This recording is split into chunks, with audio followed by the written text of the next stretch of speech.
Hello, thank you for joining us. This is a short training on how to log into WebEOC from Maricopa County.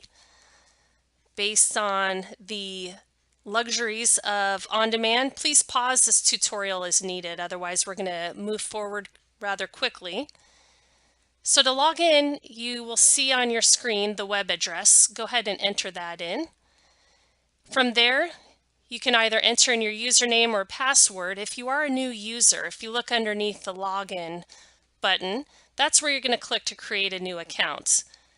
This will be primarily where you'll reach out to your emergency manager liaison. They will be creating that.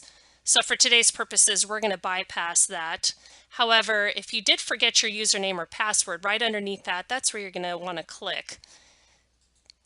This will be where you'll want to retrieve your username or your password. If you click on retrieve your username, you can go ahead and enter in your email address to retrieve your position-specific login.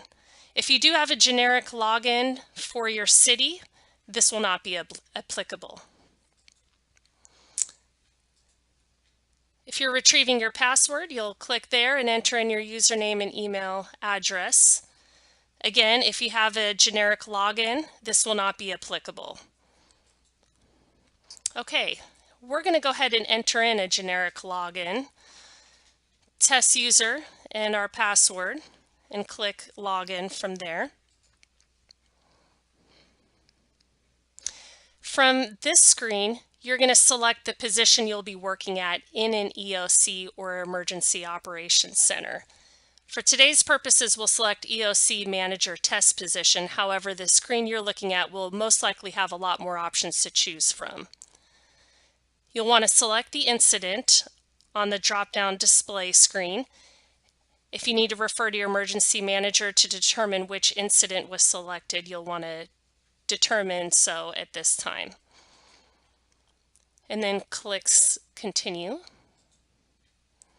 From there, this is where you're going to enter in your user-specific name. This will tie your name into an event. So you'll enter your name. That's the only mandatory option. Everything else is only going to benefit the event so that everyone has your information. Specifically, a phone number is always good to have to tie you into an event if they need to reach out to you. Click Continue. This is your primary dashboard. Up at the very top, you can edit your user information. This is not applicable to a generic position, but if you do have a position-specific login, that's where you can edit it. At the top middle of the screen, you'll see drop-down display options that if you did need to go ahead and change the position you're working or change the incident you're working, that's where you would do so. Also, in the middle of the screen, any primary notifications or alerts would be posted right here given an emergency event. In the upper left, there is a drop-down display option. This will list all the status boards to choose from. You can select multiple options, and multiple status boards will be displayed in tabs that you can select. If you do want to see multiple tabs displayed either in a kind of a PowerPoint presentation or a scrolling option in this upper right corner, you can hit the expand option. That will basically show all the status boards, and down at the bottom you can hit the arrow to move over and select, or you can hit that slideshow presentation, adjust the speed. Basically, that just hides the top options and displays the status boards that are open.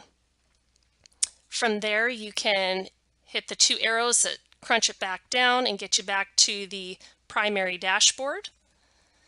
And that's basically it. Thank you for joining us and how to learn on how to log into WebEOC.